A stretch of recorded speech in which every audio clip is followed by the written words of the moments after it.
What you want, when you want it, where you want it. This is The Mesh. This episode of The Forecast is sponsored by Clinic Drug, located in Morganton, North Carolina, and serving the surrounding community since 1938. Clinic Drug has a large selection of Nature's Bounty vitamins, Briar Lane Home and Garden flags, Russell Stover's candies, and Thai stuffed animals. Clinic Drug offers free delivery and 24/7 unparalleled service. Clinic Drug turns no patient away.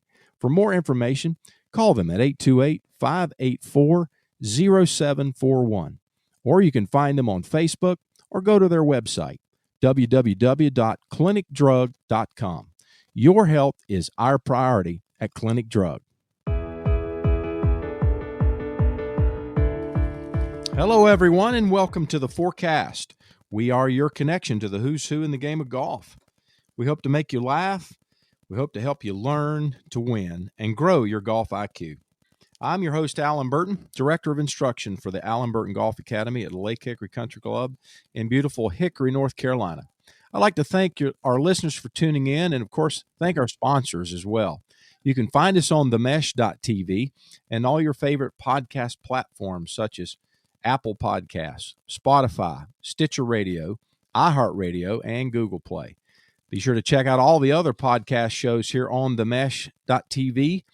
And they're all produced right here in Western North Carolina by some very talented people who give their best to everything they do. And on today's episode, speaking of giving your best, I've got a really good buddy of mine I have not talked to in quite a while. I'm really anxious to catch up with Mr. Bryson Worley. He's a head golf coach and director of golf for the University of North Georgia program down in Gainesville, Georgia. And I really am excited you're here. Thanks so much for taking time and spend a little afternoon chatting golf with me, buddy. How are you? Yeah, great, man. Thanks for having me. It's good to talk to you again. I know we text back and forth from time to time and hadn't been able to see each other because of all this craziness going on.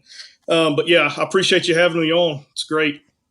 Yeah, I'm telling you, it's been a crazy year, and 2020 has been just a roller coaster for guys in your situation for sure, trying to recruit and get players to kind of look at your program and come there. I know it's been very unusual, so I'm anxious to hear about how those challenges have been presented to you and what you've been doing to deal with it along with that. But first, let's start out by letting our listeners know a little bit about Bryson Worley. I mean, you're quite a coach, and I don't think I was aware of your experience as a coach even when I first met you. You know, we met walking the fairways with our, at the time, sons playing junior golf and chatting it up. And man, you've got a long career as a coach, and I want to hear more about that today. So tell us how you got into this.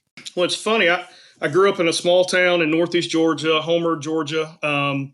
Didn't really play golf a lot when I was really young. My dad, I guess when I was about 8 or 9, my dad switched jobs inside of his company. He kind of went from the engineering side to the marketing side and had to learn how to play golf. And my brother and I, who is younger, but my brother and I got involved in golf and playing. We lived on a big farm and had some area golf courses and got into the game and played a lot and got into some junior golf. And make a long story short, I ended up going to college. I went to Wofford College in Spartanburg, South Carolina, and played football and stayed involved in golf there too. And got out, thought I was going to be the next, Nick Saban or whatever, and got my first head coaching job, first head golf job at a place called Elbert County, which is on the South Carolina border. I was coaching football, and they asked me, they said, you got to coach another sport. What do you want to do? And they said, you can be an assistant baseball coach, the tennis coach, you can be the golf coach. And I went, we're going to do golf. And so it gave me a chance to get back into it competitively and coaching it, and I fell in love with it. I was there for about 5 years, went to another school for a year in near where I am, and had the chance to go to Gainesville High School, which is in Gainesville, Georgia, obviously, and long-standing tradition. And a former Masters champion, Tommy Aaron, who's still around, and so that's tons of success, tons of collegiate and professional players come out of Gainesville. Tommy Valentine's another one, played on the PGA Tour for a while, but we, I was there for 15 years, I started a junior program here in Gainesville. And at one point Had almost 80 kids in it during the summer and throughout the year. Did some really cool stuff there. I really enjoy the teaching side of things as well. And then a couple of years ago, the University of North Georgia job came open. I actually had a couple of kids playing up there, and my son was already up there. And the coach at the time was leaving. He was the general manager at our golf course there at Shasta Golf Club in Dahlonega, where the main campus is. And the athletic administration decided to make it a full-time position. And lo and behold, long story short, I ended up taking the job and just love it. Love the college game and recruiting and teaching, and still, I've got the best of both worlds. I'm still trying to mold young men to reach their dreams, whatever that is. And at the same time, it's really competitive. And so it kind of checks all the boxes for me. So it's fun. Yeah, you're really good at it, Bryson. I really enjoyed the time I get to spend around you, because you're really a thoughtful guy. You really are passionate at what you do, and you're kind of like me in one regard. I think we see each other at a lot of educational seminars and things. You're constantly on the move to pick up new information and take it back to your players, and that's what makes you a great coach, man. You bring a lot of good information to your players. So tell me, with this COVID thing that's going on, it's affecting so many programs, and I know a lot of schools are even considering golf is no longer going to be part of their athletics. Several D1 schools, I think are eliminating golf, and maybe even others are considering that. Is that something that's crossed your table here in this pandemic? Is there a positive look on this thing from where you see it? What's going on there? Well, we're fortunate, and one of the reasons I took this job is the commitment to not only our athletic administration at North Georgia, but our school as a whole, from our senior administration, into making sure that we have all the resources to be the best we can be. And so they've put us both in those separate respective instances, put us in a position financially to be able to weather kind of what's going on right now. And it's never been discussed, cutting sports at the University of North Georgia, which is phenomenal, but it is scary. You always think about that when something like this happens, and, you hit a recession and those types of things. But, and I've had friends deal with, losing the program or people I've known, and it's kind of, it's definitely scary. But no, right now we're fortunate. It's actually been positive for us. Our women's coach, Sierra Campbell, who's ending her first year. I'm ending my second at the University of North Georgia. We, we've kind of lucked out and trying to take in this whole thing as positive. We've got, all of our guys. For me personally, with our team, got a really young team. And so I played 3 freshmen, I think, most in the lineup, most of the tournaments we played. And so now they get 4 years. So this year was kind of like a scrimmage year for those guys. And then the other guys that played, they get another year. I'm losing. My one senior has a chance from the NCAA, had a chance to come back, but he's such a phenomenal young man on the golf side and academically that he majored in computer science. His name's Tanner Merck, and he's going to go on and got a lucrative job waiting on him. And he couldn't pass up that opportunity to come back and hang out with me for another year. And I don't blame him. I told him I'd be mad at him if he did. So, but That's what we're trying to do, is put those guys and girls in a position where they can make those choices later. So it's been really positive for us. So, yeah. Well, that's interesting. I knew you'd be able to handle it and weather, if anyone could, it would be you. I've been down to see your facilities there, and you've done an amazing job is getting these facilities that you have, which were great. I know you've done some things to the range to help your players practice short game. And why don't you talk about some of the things you've done just to kind of bring these assets to the program since you've been there? Because it's been a short couple of years, but you've done an amazing job, and you've had some record-breaking years with your players. So give us some insight. What does the Bryson Worley mode of operation look like to bring success like this to a program? Well, I think you have to, first of all, Dahlonega is the site of the first gold rush in the United States back in the 1800s, before California, about 20 years before there, I think. And so I always make the pun that it was kind of a gold mine where, having kids played at North Georgia and everything. And so just a phenomenal. You've seen it. Chasta's a phenomenal facility. The town is just unreal, and we're close enough to Atlanta. And so my thing is you have to get people to take visits, and then I think almost everybody that's been on campus and seen our facilities kind of fall in love with the place and are very impressed. And then I think once you attract high quality players and high quality individuals from a character standpoint and academic standpoint, then I want to provide them with everything they can or everything I can to let them, have two options when they get finished, and that's to play professional golf or either go into whatever profession they want to. And so I want to have both options. And, we're lucky enough to have some guys that want to play professionally, and we're trying to set them up with whether it's the right facilities or equipment or people like you to come in and teach us aim point and some short game stuff. And, I try to expose them to as much as possible so we can be successful. So one of the first, and I'm huge on team chemistry. I learned that from one of my mentors, Chris Hack at the University of Georgia. I never, a lot of people don't think team chemistry is important. I do. I think that it's harder to give up on a round when you're looking across the fairway and you got a guy that you love and care about and has worked as hard as you do. It's kind of hard to, to throw that in the tank a little bit. I think it's easy to do that when you're playing by yourself sometimes and for yourself. And so one thing that was important for me was to have a team locker room. We had one at Chattahoochee Golf Club when I was at Gainesville High School, and it's probably one of the reasons for our success. I think it's just something simple where the guys are together a lot and sitting around and hanging out and have a common place where they can kind of be together and share those experiences. And so the ownership of the Shasta was great in letting us rent the bottom of what was the sales center, which is this entire, probably 2,000 square foot place where we have a locker room, common area, offices for coaches, a kitchen, bathrooms, all that, right on the second tee. It's about 150 yards from our practice facility at Shasta, the range that we use. We have our own side of the range. And so that was huge.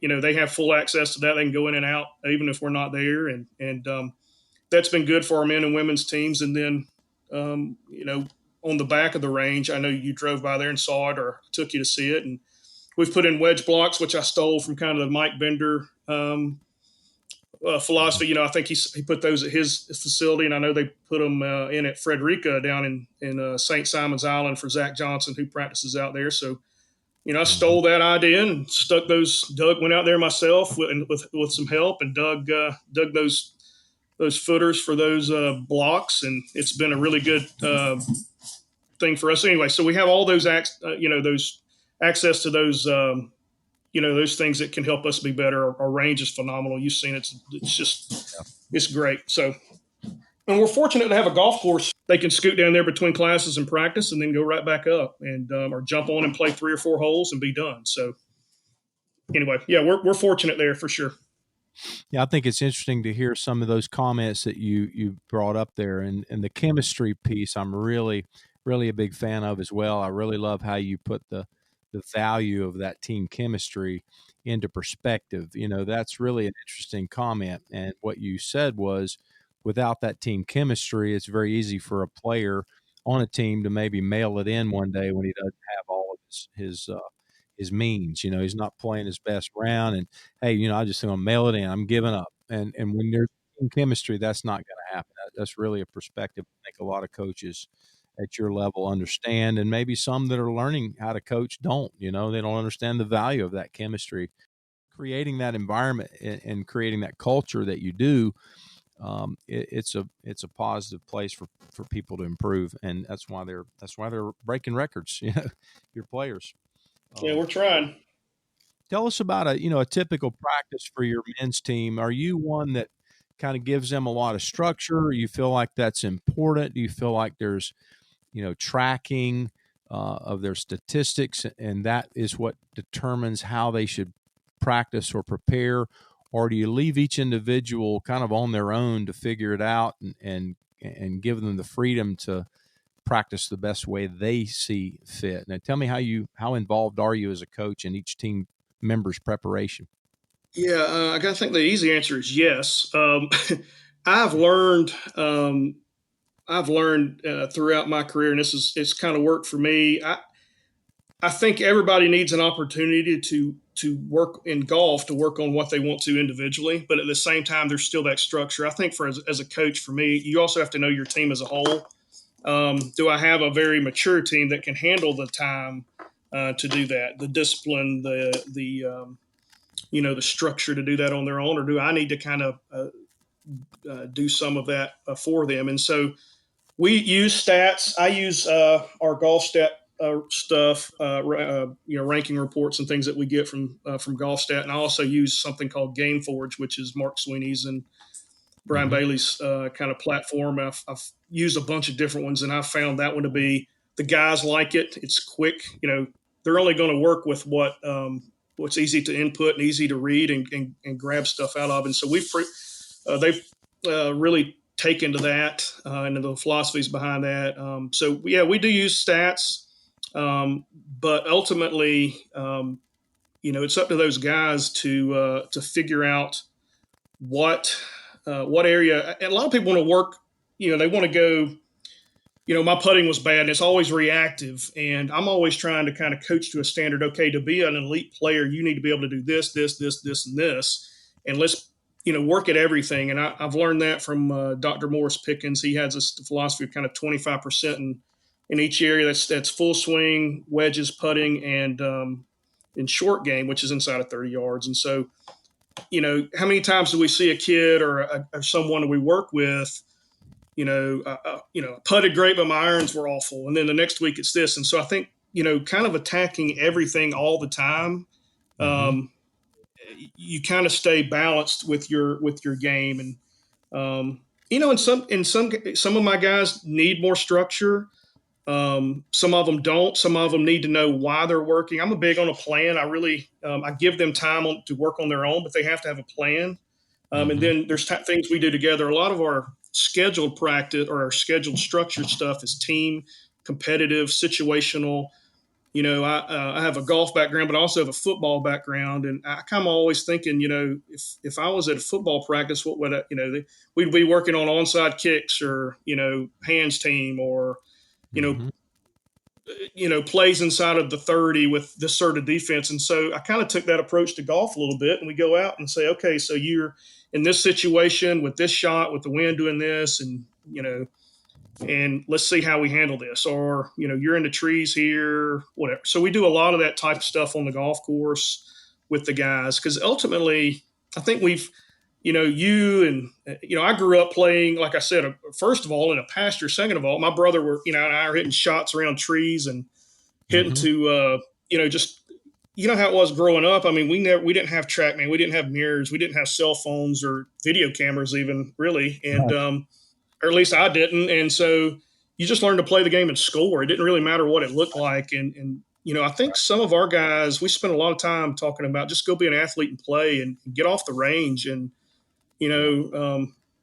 something I've learned, going and caddying and whether it's the U.S. Amateur, U.S. Junior, or working with some of my other guys, you go to a big event or a PGA Tour event and every swing looks different. And you've got guys that, you look at Daniel Berger just won this weekend, and he takes heat for his golf swing. But man, really all that matters is what you write down on that card, and that's what I kind of in a simple philosophy. That's what it's about for me. I really don't care what it looks like. Just get it in the hole and be athletic with it and be a competitor. And and then we work inside of that framework. Okay, how can we make you better at scoring? And I think so much of it's mental game and competitiveness and your ability to handle adversity and handle uncertainty. So, absolutely.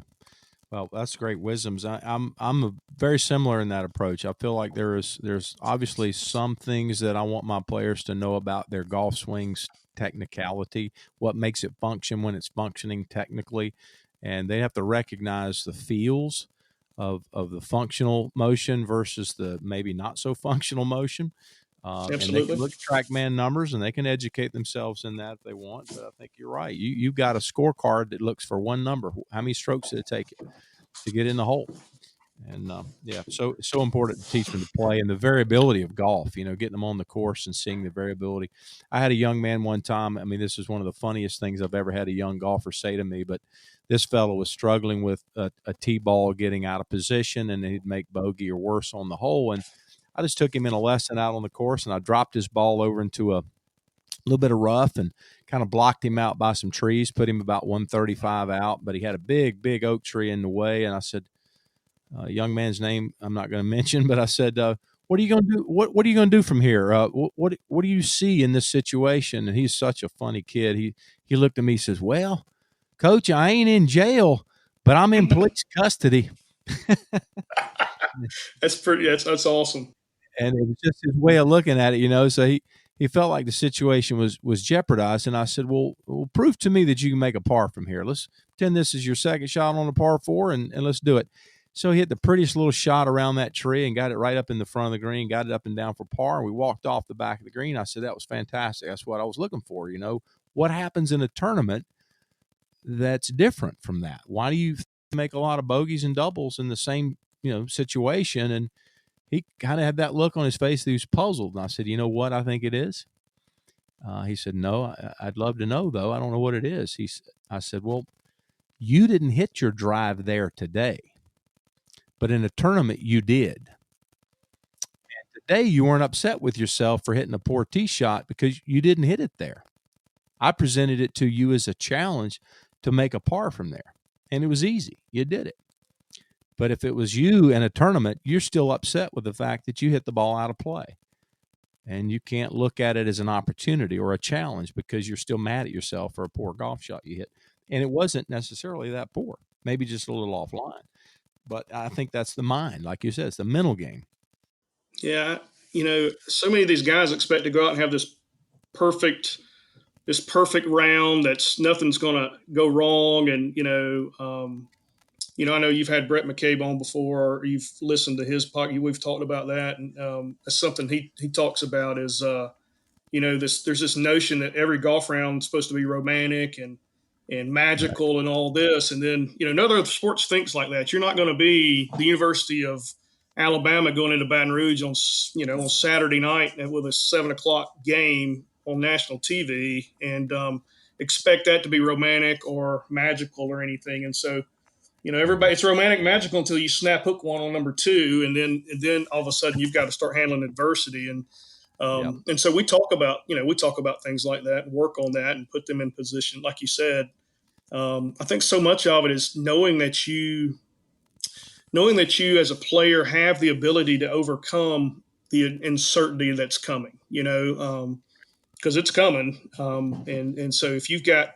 okay, I can handle, like you just said, okay, I can handle this. I can make par from here. And so that's what we do. I try to, it's impossible to mimic the tournament pressure and all that, but you can get fairly close with some things, some consequences and, things in practice. But we try to, it seems to be working so far, getting away from playing golf swing and just getting out there and playing golf. Yeah.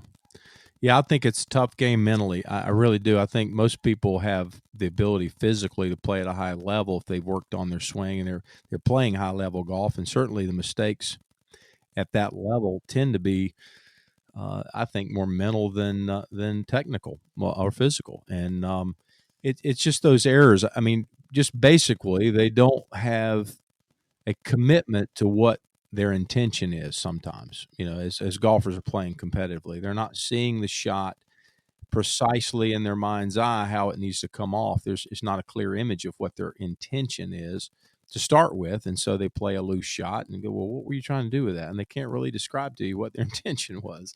You got to start with a very clear intention before your body knows how to respond and hit the golf shot you're trying to hit. It's got to be precisely described or envisioned at least, and to me, that's a portion of it. Another scenario would be when golfers feel that a certain putt is more important than another Absolutely. putt. And they do this stuff to themselves. Man, I really felt like I had to make that. I said, wait a minute. What do you mean you felt like you had to make that? And that putt, just that one putt, was the only one you felt like that on. It's like you should feel like that all the time. Every putt you're trying to make, right? You're Yep. not just trying to, like Michael Jordan never shot the basketball and just hoped he hit the backboard. I mean, you're trying to make this thing, right? Every putt you're trying to make, but they're none more important than the other. They're all important, and getting them to train that way. It's easy to stand over a range ball and spank it out there in the middle of the driving range because you don't write that number on a scorecard. You don't have to go hunt for that ball if you lose it. It's not going up on the internet for your friends to see. Yep. It's just another swing. But if you train that way and you give no importance to that practice swing or that practice shot, and tournament golf, all of a sudden everything's important. Kind of that's part of the challenge. Yeah, and knowing, I mean, the intention is so important. Knowing what you want to do. I it's said a million different ways, throughout the history of the game. But fear, doubt, really doubt, and not having a clear. It comes down to doubt or focus or whatever it may be for that individual. I think that's the killer. I just think you have to know what you want to do with it, and and go from there and be an athlete with it. And and how many times do people, they miss a putt on 18 or 17 and like, oh, that cost me. I'm like, you just played 54 holes. How about the one on number 2 yesterday where you were kind of half out of it because you didn't get you didn't get up on time and warm up the right way and eat a good breakfast? How about that one? I think that one's probably just as important, right? Yeah, absolutely. Very rarely, unless you're on PGA Tour. Well, I guess now you can, if it's online scoring, but you don't know where you stand. You don't know which one's more important than the other, or they're all important. So I think we see on television, we see evidence of the apparent value of those shots coming down the stretch because that's what television shows us. We don't see Thursday's first tee shot for most golfers right. on the tour. We don't see that shot. So we didn't see the fact that, Harold Varner made a triple the other day and wound up shooting 66. Oh, yeah. We didn't see the triple, until they showed it as highlights because it happened early in the round or whatever. It wasn't on television. So we're seeing those final holes and how things seem to be coming down and becoming more important. But that's just our perception as a golf fan or a viewer. It's not the reality of the situation. Every shot's important. I mean, hey, you can go into ice cream parlor and name 32 flavors you don't want, but there's only one flavor you do want. And I think a lot of times that's how golfers play. They're naming all the things they don't want to have happen. Hey, I don't want to hit it out of bounds here. It's tight down that left side near the out of bounds. And I go, well, yeah, I mean, that's an awareness, but that's not your focus. Your focus better be on where you are going to hit it. So, I tell my guys, they all drive. I said, you don't drive down the highway looking at the ditch the whole time, do you? And or looking at every telephone pole and they're like, well, no, sir. And I'm like, okay, then let's focus on where we want to go with it and go from there. So yeah. And then, I'm also big on having everything as much as you can in your life personally off the golf course in tune. I think that,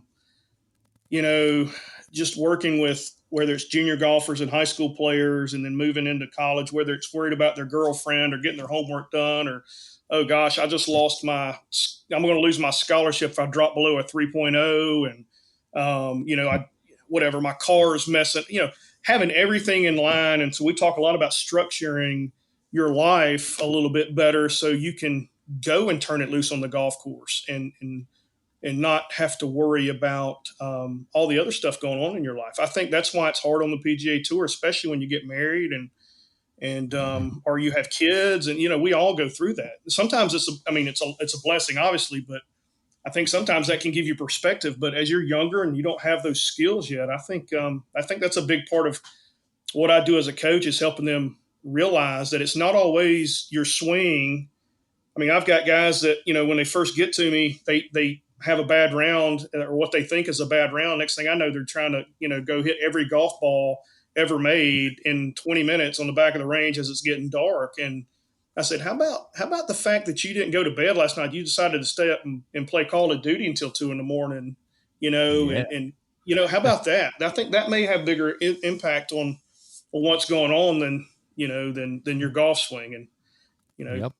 So we talk about all of that, having your off course life, how you prepare, just as important or just as important factors as what happens on the golf course. So it's kind of that holistic approach. But I just think all that's super important to be a good player. No, I totally agree. I refer to that kind of stuff as the distractions. Can you Yep. eliminate the potential distractions in your personal life? Because that's what it is. Your mind is not where it needs to be on a given golf shot if you're thinking about that homework assignment that's due tomorrow and you haven't done any of it. Well, that's your own lack of preparation, and that's created as a distraction. You've allowed it to be a distraction now. So it's simple. I love to create competitive situations amongst my junior golfers, and it's difficult in a private lesson. But I'll be competitive with them sometimes, and I do a little putting game to teach them how to eliminate distractions and explain the concept of pressure.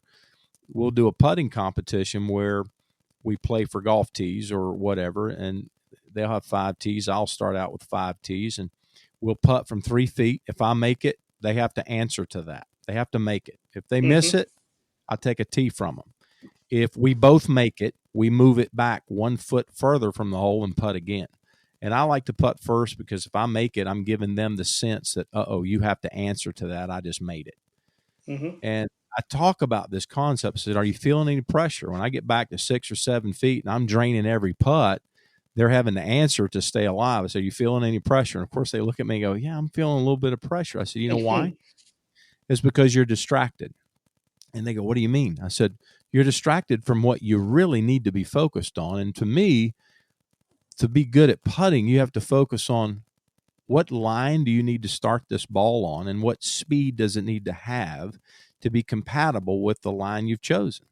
It's line and speed. And if you're not thinking line and speed, and you're thinking about how important this putt is or the pressure you're feeling to have to make it, then you're simply distracted from something that you need to be focused on, and that is your line and speed. Yep. And they go, wow, I never really thought about it like that.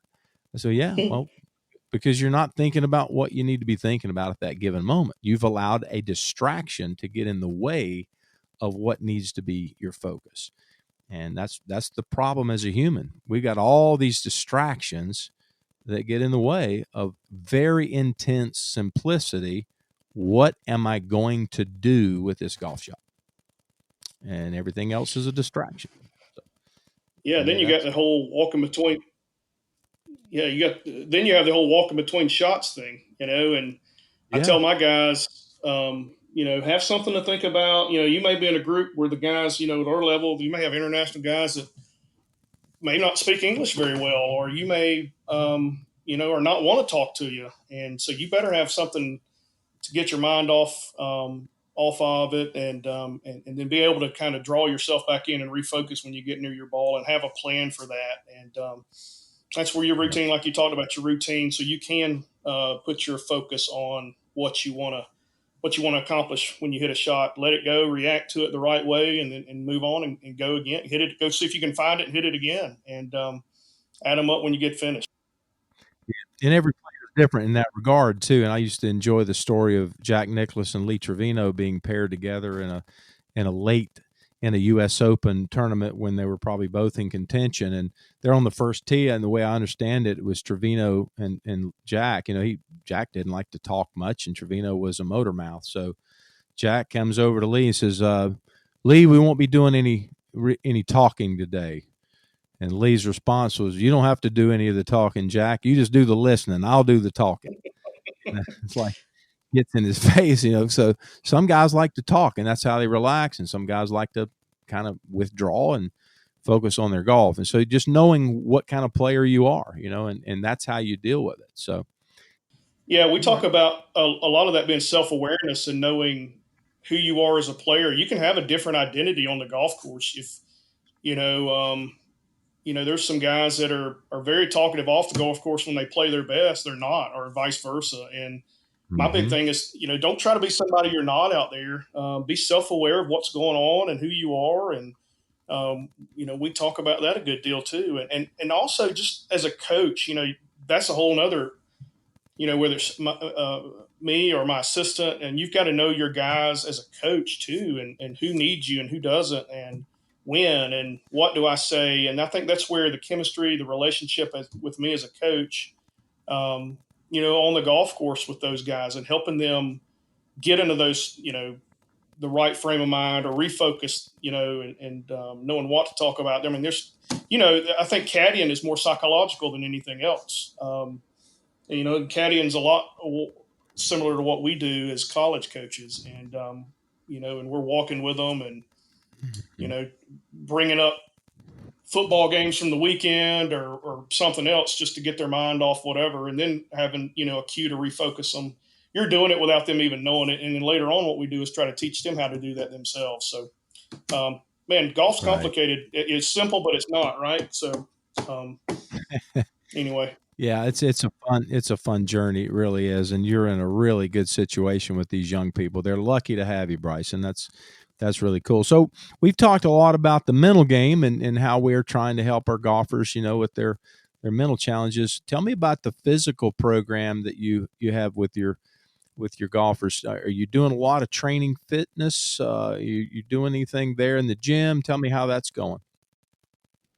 Yeah. So our guys, we have a phenomenal, especially to be at the level that we are. I mean, we're a Division II school, but we have one of, and I've been around some really good strength and conditioning people. And like you said, I'm always trying to learn everything I can and then pick those things out that I think fit our philosophy. And I was lucky enough to stumble into this position into this school where we have a phenomenal strength and conditioning program.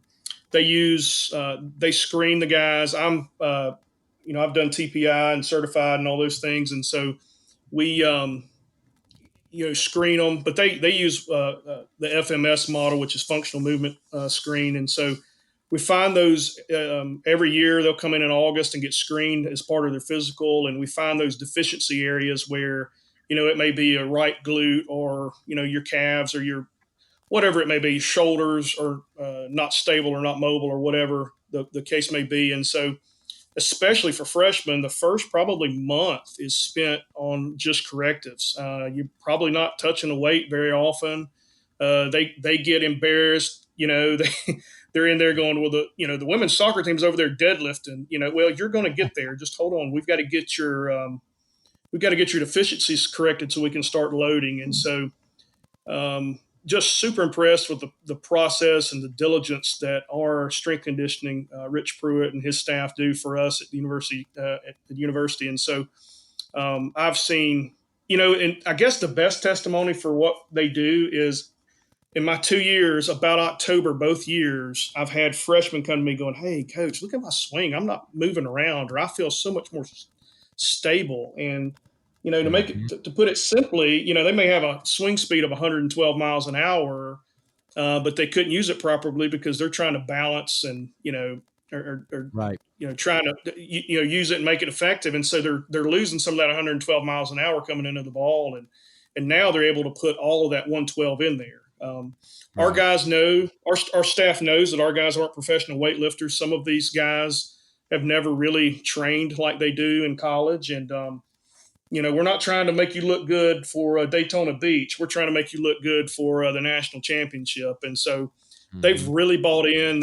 We talk about nutrition and hydration and sleep and all of that stuff. And I knew it was taking hold when we were on the road my first year, and we went to eat at a restaurant, and I look around and the guys are ordering like chicken and rice and stuff and trying to eat the right way. And I thought, wow, we're getting somewhere. They understand that like I said, that's just as important as what you're doing with your hands at your top of your swing. I think, especially at our level where you're playing, in college golf, most of the time you're playing 36 holes the first day.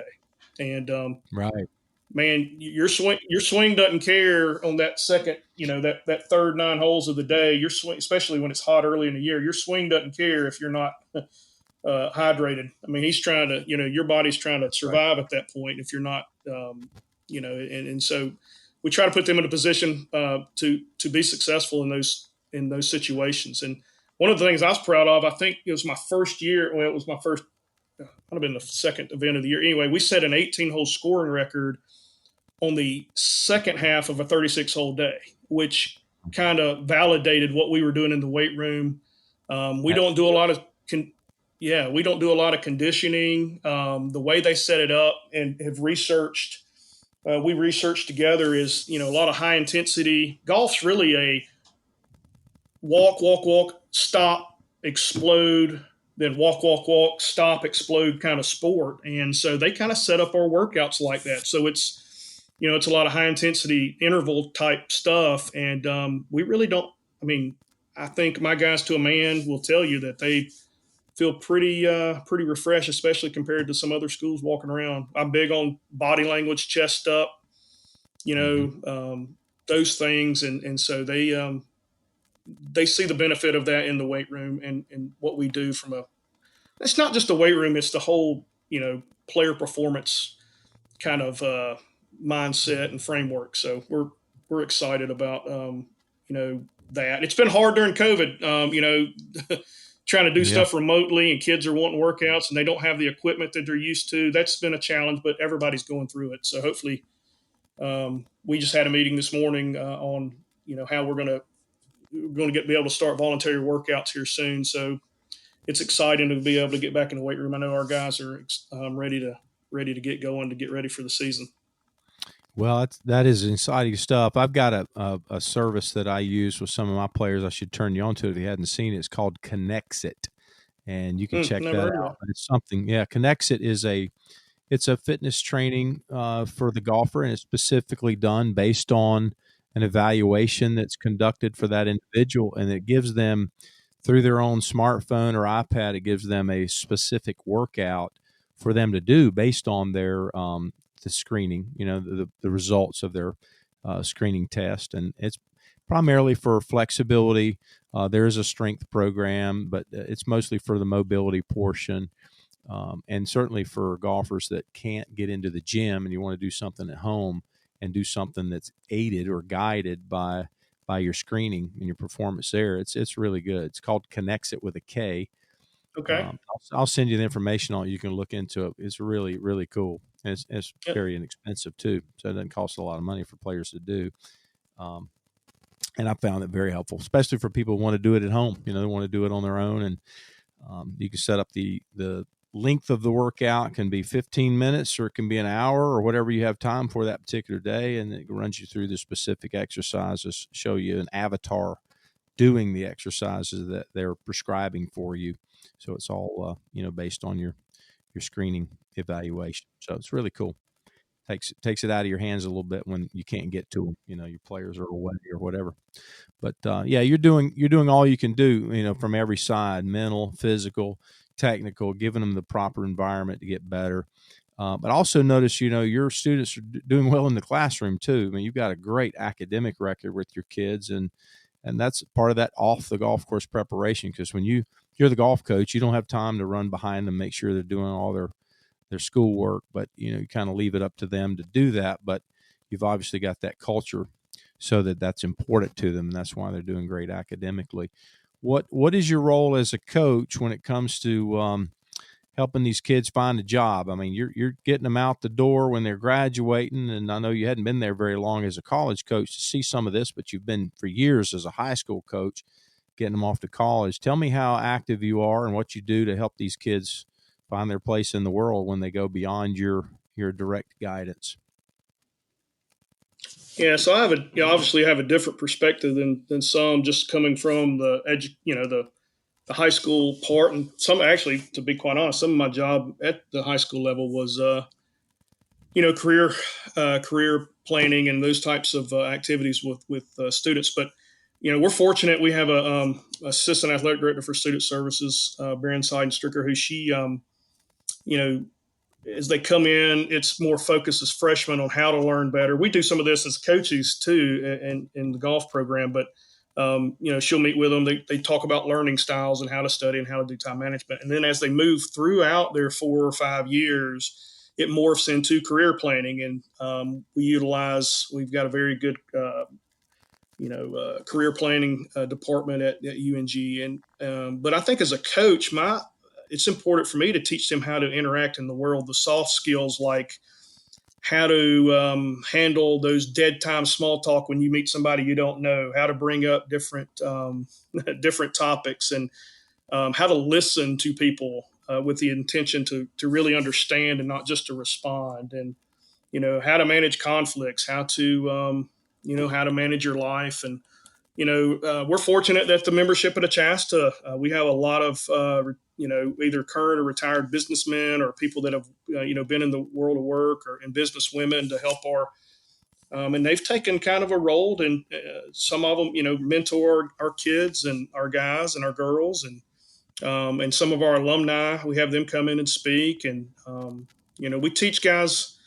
I took home ec one time in high school just to try to meet girls, and it ended up being one of the best classes because I learned how to not look stupid when I was sitting down at a table.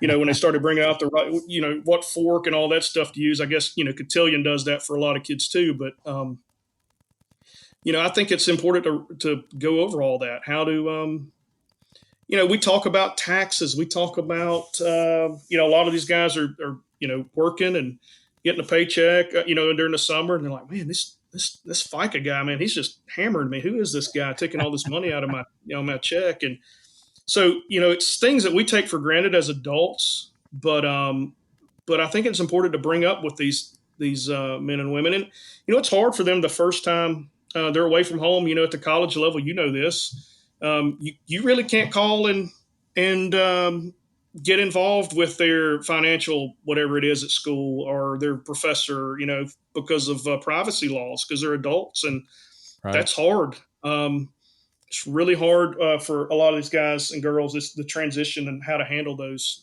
situations. So we actually talk about those things. How to guys are horrible. I know the girls, it seems, are a little bit better. Guys are horrible about asking for help. I don't know if it's showing weakness or.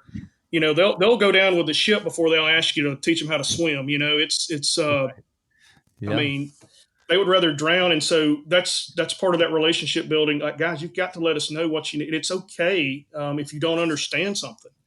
I had to learn that as an adult, to raise your hand and ask, and how to do that the right way. And just, I know all that stuff sounds very simple, but I think it's so important.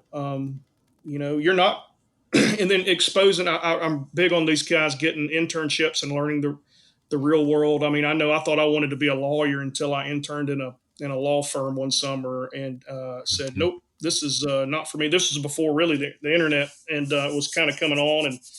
But this is, that's when you're having to pull down books and look through books and handwrite stuff on legal paper. And I said, no, this is not for me. I'm not doing this. And if I hadn't done that, I probably would have wasted some more years of my life, and so we try to expose them to whether it's volunteer activities, and get perspective on how other people live in the world. Not everybody has it as fortunate as you do. I think that's another positive that's come out of the COVID crisis is I think we're going to come back, and whether we have to wear a mask all the time on campus for the first semester or six, I don't know what that's going to look like right now. Something similar, I'm sure, but I guarantee you we're all ready to get back, and we're going to take what we get to do every day with a lot. We're not going to take it for granted for sure. Right. My guys are even making statements like, man, I can't wait to get back in class. Like online learning is not as easy as I thought it was. I'm ready to start discussing with people and see my friends and, right. And play some golf. So that part of it's probably good. But anyway, yeah, so we try to teach them those soft skills and put them in situations to learn as much as they can before they get out.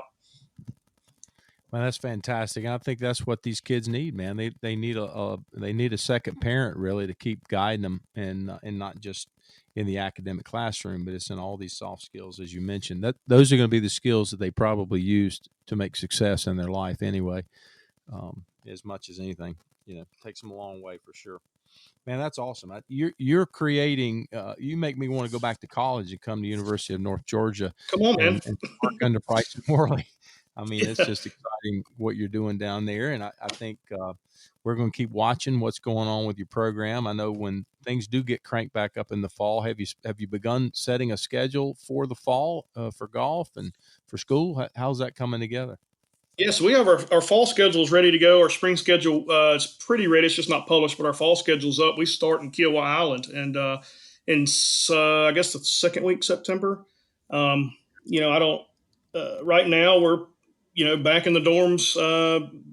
I think the first day of class is August 17th, so we'll move in that Wednesday, I think, before and kind of get our physicals and our initial meetings out of the way, and then kind of going back in. I know that the campus will be a little different. I mean, the whole social distancing, and I'm sure we'll have masks. I know that there's going to be different procedures in place, but again, I think everybody's ready to get back, and we're ready to get on the road and compete again. I know my guys were happy this summer when all the tournaments started kind of coming back online, and so they could play as amateurs and playing some professional events and get back into it. So, chomping at the bit, just like the pros. We're ready to go. Yeah, we're ready to go. So, tell me, can you talk about any new recruits that you might have coming in this season? You got somebody that you can talk about, or is that all under wraps right now? Well, no, I can't talk about anybody that hasn't signed, but I've got we have everybody coming back except for Tanner Merck, who is going to save the world from a cybersecurity standpoint because he's really good at what he does already. And but he was an even par average guy, and more importantly, he was a phenomenal leader and just a phenomenal guy to have around. I'm going to miss him, and we've got all of our guys coming back. And then we have 2 transfers from Delta State University, which I think they were highly ranked. Both freshmen are transferring. A guy named Noah Zedeker and Wilson Baker are coming over to join us. And then I have 3 freshmen coming in. Sam Gargis is from Alabama, from Muscle Shoals, Alabama. Riley Grant is from Lafayette, Georgia, up in the northwest corner of the state. And Mason Kleinline is from Statesboro, Georgia. So I've got those 3 guys coming in to join us, and excited to see how they add. I know they're going to add really to our culture and what we do. Again, I recruit. If I'm looking at you, I know you can play at this level. What I'm trying to do is find the guys that fit what we want to do and fit our idea and our culture of who we want to be at the University of North Georgia. And so very confident in those guys coming in, and just love the guys that we have already. And I'm telling you that, the team chemistry thing is probably, I've probably gone too far, because they actually get along so much that, it's almost too much sometimes. They get along too well. I'm like, guys, would y'all fight with each other or something, please? Like, let's I need some conflict. No, I'm just kidding. They get along. They have a good time together, and but they also work really hard together. And it's been fun to watch already. It's actually happening a little faster to be quite honest, than I thought it would. So hopefully we can keep the gas down and keep getting better in all areas. Yeah, that's fantastic, man. They're so lucky to have you down there, Bryson, and all the best to your team moving into the next year, and certainly continued success down there is expected. And we're looking forward to seeing what happens, man. Getting you guys back out on the golf course and playing competitively and bringing some more championships and breaking some more records there for the school. That's really magic. Really good stuff. I tell you, we've had a great conversation today. I could go on for hours talking with you, and we're going to have you back on soon after you guys get a few tournaments in. Maybe we'll get an update, on your program down there, and talk some more North Georgia golf. University of North Georgia with Bryson Worley today, the head coach and director of the golf program down there.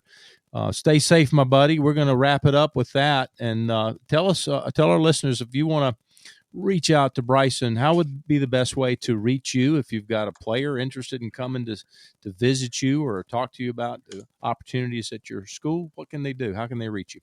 The easiest thing, and I'm on, I don't even know, I think it's at Coach Worley on Twitter and Instagram, but the easiest thing is just go to ungathletics.com and just shoot me an email. Go to golf and find my email on there. It's just Bryson Worley at ung.edu, and shoot me an email, and I'll be glad to get back in touch with you. And I love helping people, and if I can't help you, I'll find somebody that can, and we'll go from there. And Alan, I can't tell you how much I appreciate you having me on. It's always good to talk to you and talk and be able to talk about what we're doing down here. But more importantly, to hear you and your wisdom kind of permeate throughout the interview is just as important as anything this guy said, for sure. So appreciate it.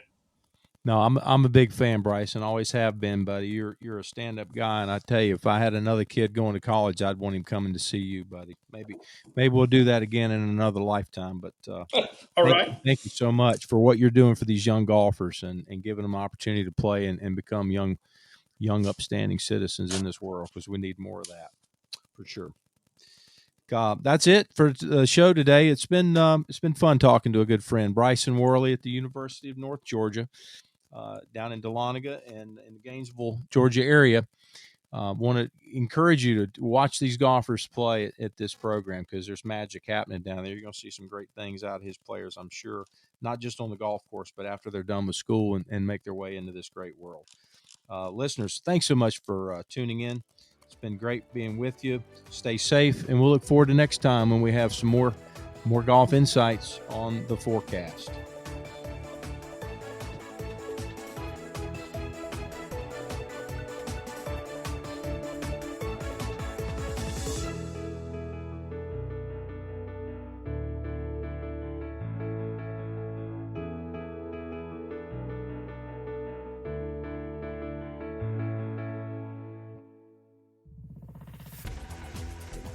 You've been listening to The Mesh, an online media network of shows and programs ranging from business to arts, sports to entertainment, music to community. All programs are available on the website as well as through iTunes and YouTube. Check us out online at themesh.tv. Discover other network shows and give us feedback on what you just heard.